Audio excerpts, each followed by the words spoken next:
नमस्ते दोस्तों, जय हिंद। आज बड़े दुख की घड़ी है।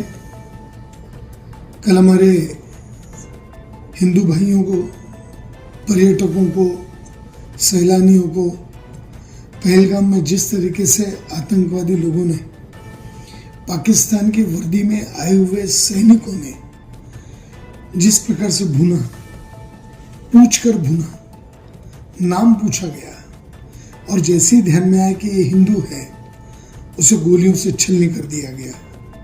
ऐसे 28 लोगों की हत्या इन पाकिस्तानियों ने की है। अब बहुत हो गया। आतंकवाद को अब समूचा जवाब देने की स्थिति आ गई है। ये समय आ गया है। पूरे देश में एक शोक की लहर है, गुस्से की चीड़ हर एक व्यक्ति के मन में है और ये निश्चित रूप से इसको करारा जवाब देना ही चाहिए। हमारे माननीय पंतप्रधान नरेंद्र मोदी जी ये तुरंत अपना विदेश का दौरा कैंसिल करके वापस आ गए। हमारे अमित शाह साहब जो गृह मंत्री जी हैं, वो पहुंच गए हैं उस जगह पर जहां जाकर उन्होंने स्थिति का जायजा लिया, स्थिति का अभ्यास किया, अधिकारियों से बातचीत की और अब मुझे लगता है कि देश उनसे कार्रवाई चाहता है। हमारे मन में ये जो दुख है, ये दुख हमारे दिलों के अंदर ऐसा बसा हुआ है कि हम कुछ करना चाहिए, कुछ देना चाहिए इन आतंकवादियों को जवाब। इस भूमिका में आ गया है और निश्चित रूप से पंतप्रधान नरेंद्र मोदी जी, गृह मंत्री अमित शाह जी, माननीय राजनाथ सिंह जी संरक्षण मंत्री, हमारे सुरक्षा के सारे वरिष्ठ अधिकारी, हमारा समूचा भारतीय जनता पार्टी एनडीए का मंत्रिमंडल इस बात को गंभीरता से लेगा, ऐसा मेरा विश्वास है।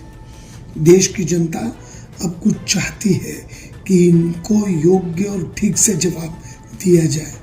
अब छोटी सर्जिकल स्ट्राइक नहीं चलेगी, अब कुछ तो भी बड़ी कार्रवाई होने की अपेक्षा है। और मैं हमारे देश के तमाम हिंदुओं से कहना चाहता हूँ, देशवासियों से कहना चाहता हूँ, जो भारतीय उनसे कहना चाहता हूँ कि अब तो समझो, अब तो संभलो, एक हो जाओ। एक रहोगे, सेफ रहोगे, संगठित रहोगे, सेफ रहोगे, बटेंगे तो कटेंगे। ये जो बात है, इस बात को समझ लो। और सबसे बड़ी सूचना तो ये है, आपसे प्रार्थना ये है कि आपके आस पड़ोस की, जहाँ की आप रोजमर्रा की और कोई भी बड़ी चीजें खरीदते हो, जिन मुसलमानों से खरीदते होंगे उन पर आर्थिक बहिष्कार करो।